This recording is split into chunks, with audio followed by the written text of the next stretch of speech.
Out of your belly shall flow rivers of living water. Oh yeah, living water. Out of your belly shall flow rivers of living water. Y'all help me living water. Out of your belly shall flow rivers of living water. Welcome to the Men of Integrity, men that rescue men and women. And we are delighted that you've joined us again for a journey through the Word of God. And I'm excited because you are excited about what God is doing in your life. Meeting you in the marketplace and hearing you testify how God has blessed you through this word makes me excited, and I'm sure it makes these other apostles excited as well. Amen. I want to say to you that if you're really enjoying this word like you're saying, then this is the season to sow back into that word. I want you to write a check to the KPLE television station and sow a seed of gratitude unto the Lord for the work of the ministry and the furtherance of the word of God. If you're really being blessed, then sow that seed of faith and show the Lord how grateful you really are for him empowering you and strengthening you and taking you to another level in your faith. Apostle J. Edward Fisher is with us again tonight from Saint Center, and Apostle G.L. Grace from New Zion right here in the city of Killeen. Amen. We're going to get right into the Word of God because we believe that we have a word for you tonight, that God's going to bless you and take you to new dimensions in his name. In Exodus chapter 23 and verse 20, it says, "Behold, I send an angel before thee to keep thee in the way and to bring thee into the place which I have prepared." You got to remember that. "Beware of him and obey his voice. Provoke him not, for he will not pardon your transgressions, for my name is in him. But if thou shalt indeed obey his voice and do all that I speak, then will I be an enemy unto thy enemy and an adversary unto thy adversary." This scripture, brethren, declares that God has prepared a place. He says the angel will go before thee and keep you in the way, and he will bring you into the place which God has prepared. That, my brothers and sisters, is a place of blessings. Would you agree with me that everyone desires to be blessed? Oh, yeah. But the problem is we try and make it happen by our own strength or our own intellect. Does that describe you tonight? In these passages of scripture, God is instructing the children of Israel on how they would defeat their enemies to possess and take over the promised land of Canaan. In other words, God has declared that he's going to bless you. God has declared that he's going to give you the land. But you have to be led by the Spirit of God into the prepared place to receive the blessings of God. God said he would send an angel to go before them to fight against their enemies. Now, this is very key, and I'll let you guys begin to weigh on this. He says in Exodus 23 and 30, "Little by little will I drive them out before thee until thou hast increased and inherited the land." So God is saying that there ain't no problem with the blessing. There ain't no problem with what I'm going to do. But you have to be led by my Spirit, and it's going to happen little by little. Talk to us, Apostle. Well, I think that is the key, Bishop, when you said little by little. And we don't want it little by little. We want it much by much, and we want it in a hurry. And I think this is so key today, Bishop, because God has prepared a place for us. But the problem we have to understand is he have to lead us, as you said, Romans 8:14. He have to lead us to the place because we don't know the place. The other thing is he's always done this throughout the scripture with the children of Israel all the way to the New Testament. Jesus said, "I am the way, the truth, and the life. No man come to the Father except by me." But he says also, "I go to prepare a place." He always did it. I go to prepare a place for you. But we have to learn how to follow him. And I like the way he said little by little. You know, you got to think about a child.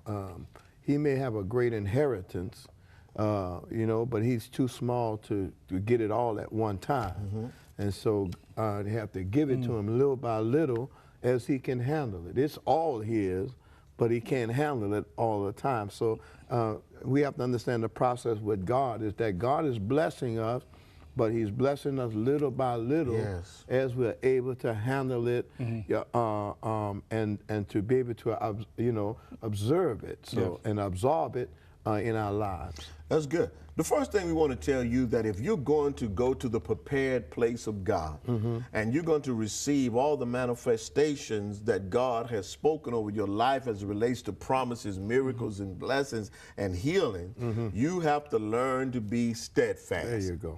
Israel would not defeat their enemies and take possession of the promised land all in one day, all in 1 week, There you go. all in 1 month, Yeah. nor all in 1 year. That's right. But watch this here, and I want you to weigh in on this, apostles.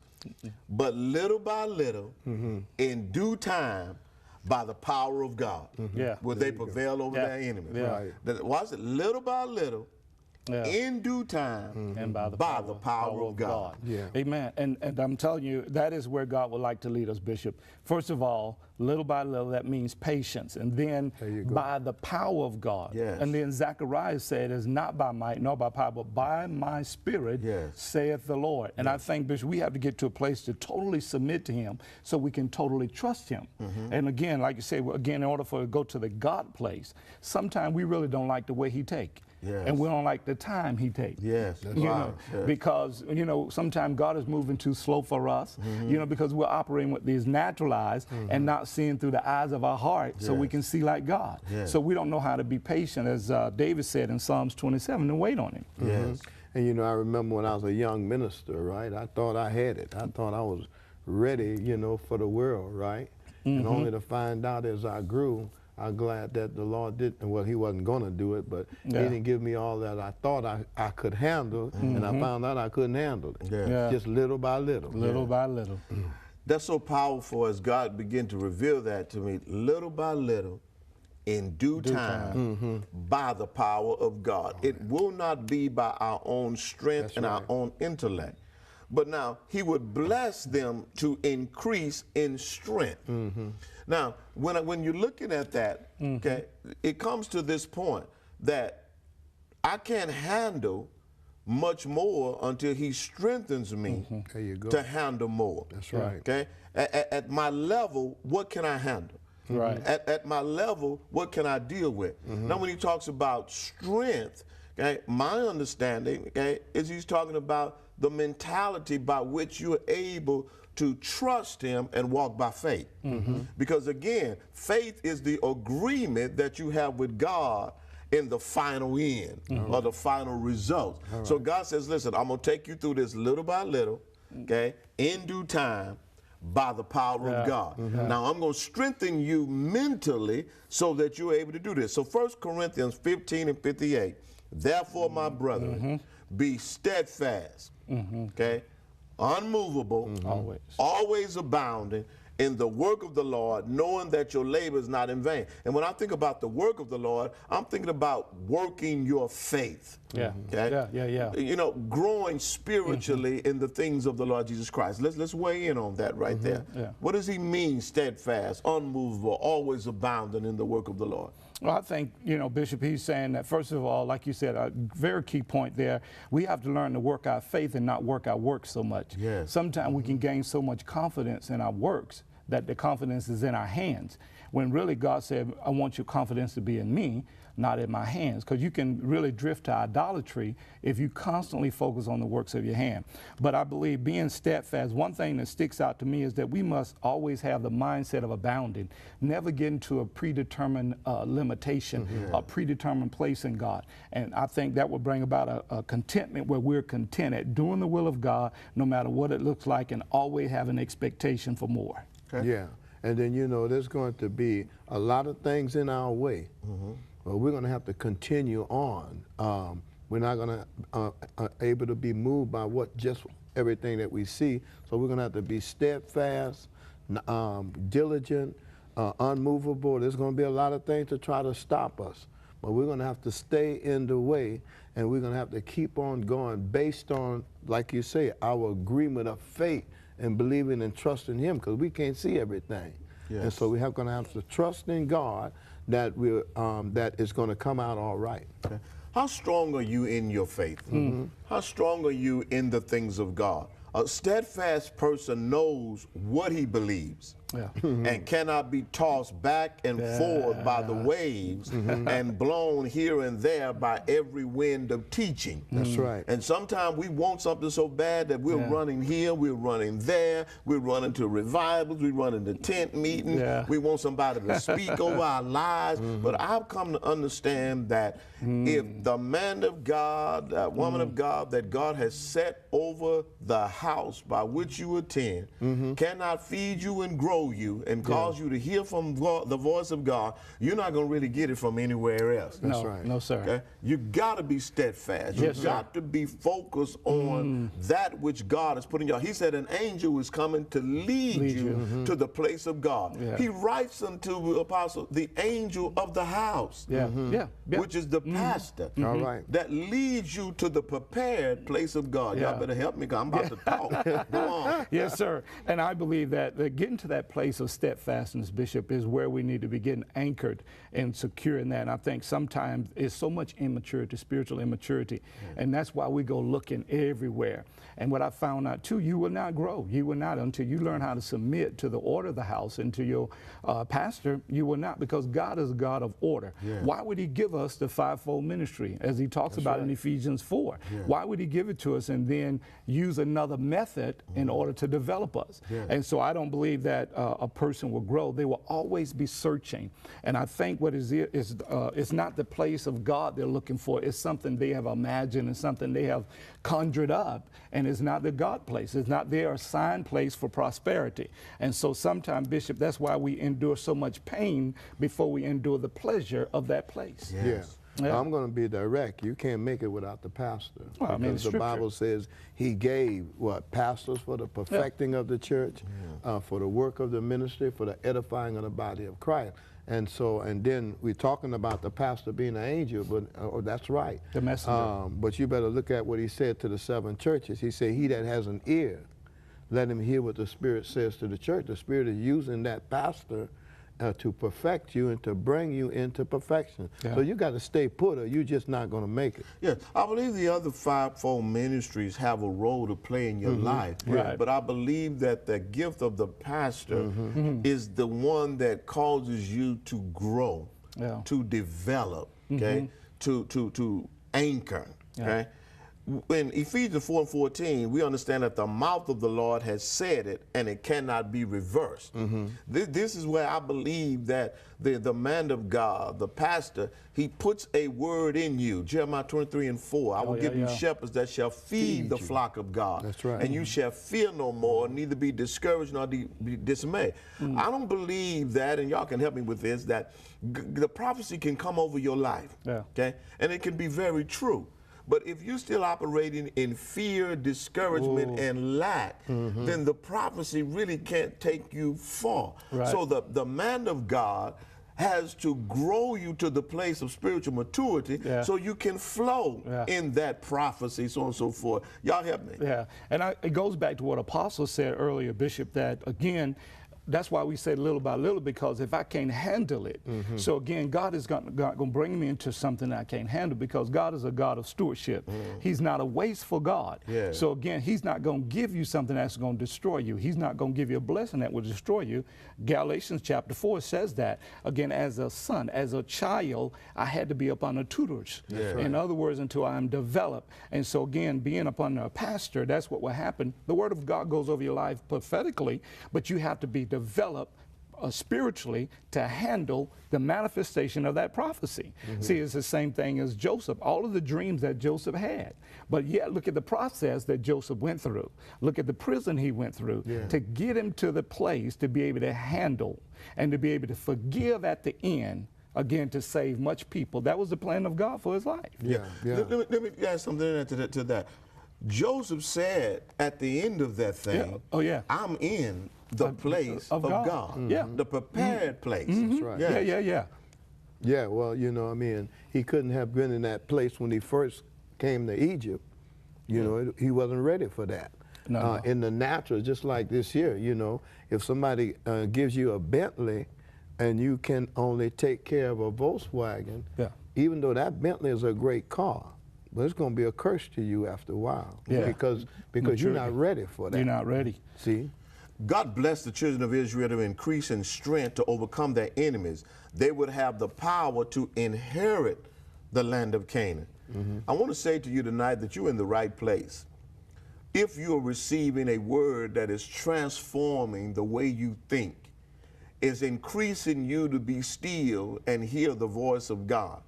And the Holy Ghost then will begin to increase your faith, your joy, and your strength to be blessed.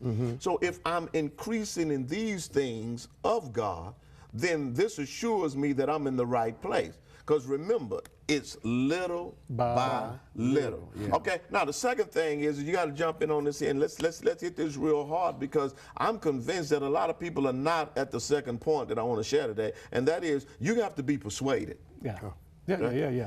You have to be persuaded in your own mind. In Romans 4:20, he staggered not at the promises of God through unbelief, but he was strong in faith, giving God the glory. Verse 21 says, and being fully persuaded that what we had promised, what God had promised, he was able to perform it. Yeah. Let's talk about being fully persuaded. Yeah, we have to, Bishop, we have to be fully persuaded, because if not, we can't convince others. Yeah. If you're not fully persuaded, you can't convince others. The other thing I've discovered in my walk with God is when I get to my next trial, I got to repeat a lot of steps because I'm not fully convinced from my last trial. That's right. Because every time we face something and go through something, why does it seem like this is our very first trial? Yes. Is if God is not going to deliver, God is not going to heal, God is not going to bless, why in our mind we got to keep going back to re-solidify something that should be already there? Yeah. We should be already persuaded that no matter what come, okay, I don't walk this thing out enough. I already know what's coming. Why is it that I'm fretting every time something appears? Yeah. So we got to get to a place of being fully persuaded. Well, he said, right, fully persuaded. Because if you're not fully persuaded, time is going to be a problem with you. Physical things that you see is just going to be a problem with you, and you're just going to be up and down, in and out, back and forth, sometimes up, sometimes down, almost level to the ground, Blue Mondays, Polka Dot Tuesdays. Yeah. There's not going to be any consistent there because you're not fully persuaded. He says, and being fully persuaded in verse 21 of chapter 4 of Romans, that what he had promised. If you're not being taught the promises of God. That's right. Okay? If you're not being saturated in the Word of God to be able to grow right here, first of all, in this first promise that he's a keeper. Okay? This first promise that he will never leave me nor forsake me. Right. Then up the road, you're right. Every trial is like something I've never experienced before. Too much, because I'm not fully persuaded that what God has promised, he is able to perform. I want to say to you tonight, slow down, be still, reevaluate, and grab that word that you received from a babe, from a child, that God is able to do, Ephesians 3:20, exceedingly abundantly above all that we can even ask or think of him, according to the power that worketh in you. Now, if you wishy-washy and running all over the place, and you have not sustained the power in you, you have some problems with that. Come on, Apostle, talk to us. And you're exactly right, Bishop. We have to get to that place that we know that God is at work in us through the Holy Ghost. And that is Philippians chapter 2 as well, verse 12, 13, along with Ephesians 3:20. But see, again, I believe, Bishop, that God is trying to do that, to work that in us, that level of confidence. I believe one element that will help us with that is consistency. That's why we have to learn to be still. People sometimes is not consistent enough in their prayer life. They're not consistent enough in the study of their word. They're not consistent enough in the study of and going to church. They're not consistent in their attendance. They're not consistent in their tithes and offering. They're not, in order to see God bless, they're not consistent. They're hit and miss, hit and miss. The enemy fights consistency because he fights your momentum. If you lose consistency, you lose momentum. And then true faith is really a rest in God. Oh, yeah. And if you're not resting in God, Hebrews 4, you're not walking in faith. Let's kind of interject this in real quickly here. The prepared place, I believe, and y'all can help me if you disagree, has to be the place of prayer. Oh, yeah. Everything has to start in the prayer room in the presence of God, Yeah. so that it becomes a consistency in your life. Yeah. Inconsistency comes from a lack of prayer, Yeah. Because in the prayer room, I believe that your faith is made concrete or made permanent. Yeah. Okay, come on, you're a praying man. Let's talk to us real good. I believe, I'm convinced of that is prayer, Bishop, and that is the strategy of the enemy, is to get us off our knees and get us out of a prayer place. Wherever you don't go in prayer, you'll never manifest it physically. So you have to go to that place first in prayer. If you notice, every great man and woman of God in the Bible, that was their life, a life of prayer. Abraham, again, the one we're talking about here in Romans, all he had was a tent and an altar. His dwelling was temporary, but his worship was consistent. Well, that's good. And so that's where God is trying to bring us to, man. Yeah. That's the strategy of the enemy. He get us so busy. And I know that even as a pastor, sometimes we running so, and God say, listen, nothing will ever substitute you being in my presence. Yes. Nothing will ever substitute your prayer life and the study of my words. Yeah. Let me ask you a question. How consistent are you in the prepared place, the place of prayer? Instead of talking about it, you got to first pray about it. Instead of trying it, you got to first pray about it, so that the Spirit of God leads you from the place of prayer into what God is really requiring of you. Right. Well, it's said in one scripture, it says, in all thy ways, not some of the ways you think is just easy. Well, it said, in all thy ways acknowledge him, and he shall direct your path. You'll get where you're going if you will pray. And prayer is a sign of humility. Yeah. And to not to pray is a sign of pride. Yeah. And God resisted the proud and give grace to the humble. Yeah. You know, I was going through something the other day, and I said to myself when I first woke up that morning, I says, I'm not going to make a decision, God, until you speak. There you go. I says, I don't care what the pressures feel like. I will not make a decision until you speak. It was about noon that God began to speak to me and said, this is what I want you to do. And when I obeyed what he wanted me to do, which I thought was going to be very difficult to do, it just went like, It's very simple. it reminded me what you just said. If I acknowledge him before I say anything, do anything, release my thoughts or whatever, if I acknowledge him first, he's going to really direct my Proverbs path. 3, And Bishop, I just want to interject that. That's our problem, is acknowledging him first. Most often, this is what we do. We go and do something, then invite him in it. And saying, okay, Lord, now help me. We make something. We produce an Ishmael trying to convert it to Isaac, instead of saying, Lord, listen, God, before I do this, before I do anything, I'm committing this thing into your hand. And sometimes we are flat out afraid of the consequence of obeying God and simply just committing everything into his hand and say, I don't care if I got to go down to the wire. Yes.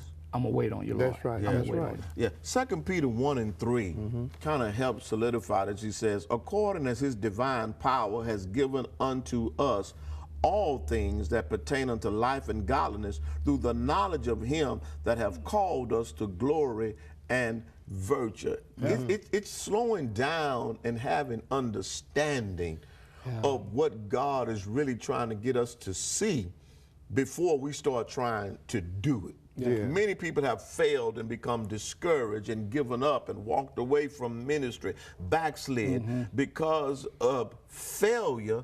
But the failure came from a lack of knowledge and understanding concerning what God has already promised and God had already given. I can say amen to that. I can too. Amen. I can say amen. That's the strategy of the enemy, because he know this, Bishop and Apostle, that Hosea said that my people are destroyed for the lack of knowledge. So listen, the strategy of the enemy is, if I can keep you from Bible study, I can keep you from service. I can keep you from the word. You won't get a revealed word. You won't hear your man of God. You won't hear your pastor. I'll destroy you in due time, because you don't know how to wait. When you don't have a word from God, you get anxious. And when you're not getting the word, you're not going to pray. No. You're going to listen to opinions. Exodus 15 and 26.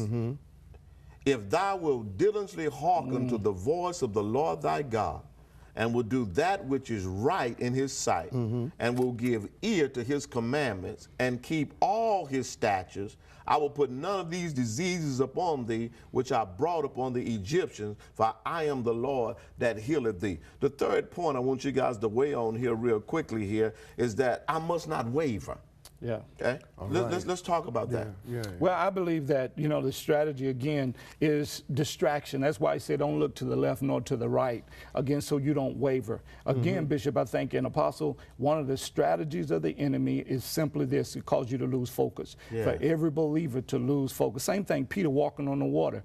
Again, notice he did walk on water. He did do the supernatural, but he looked at the boisterous way, something that was there all the along. time. Yeah. All the time. Distracted, and lose focus. Most believers fall right into that trap. Yeah. Well, you know, we just got to stay with God, and like he said, if we will obey, that's the key.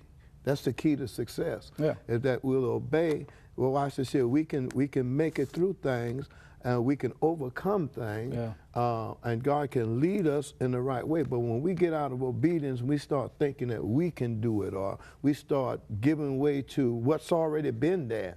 You understand what I'm saying? Like Peter, it was already there when he stepped out in the water. But the reason why it was there before he even saw Jesus. Yeah. Yeah. This is something very key, and we got just a couple of minutes to hit on this. Hebrews 6:12. That you be not slothful, but followers of them who through faith and patience inherited the promise. There you go. It's difficult for people to stop looking at us as mere men and start looking at us as men of God or women of God. Yeah. I want to say to you is that you got to find a person that God has ordained to be able to walk you out of this. Amen. No man can find their way out of this unless the Holy Spirit leads them.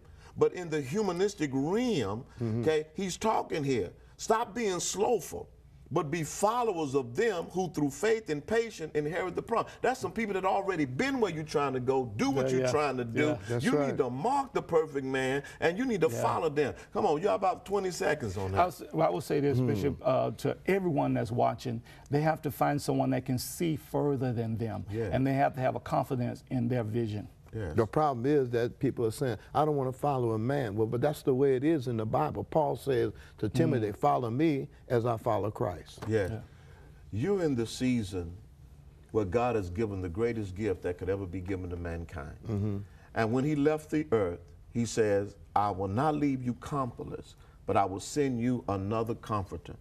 And that comforter will lead and guide you into all truth. That's right. You cannot see the Holy Ghost with just natural eyes. You have to see it through the Spirit. But most of all, you can see it through those that have obtained the promise through faith and patience. You're going to have to get your eyes set off of carnality and human and get your eyes set on the man and woman of God. This is Bishop Shaw. I'm praying for your miracle. Amen. Out of your belly shall flow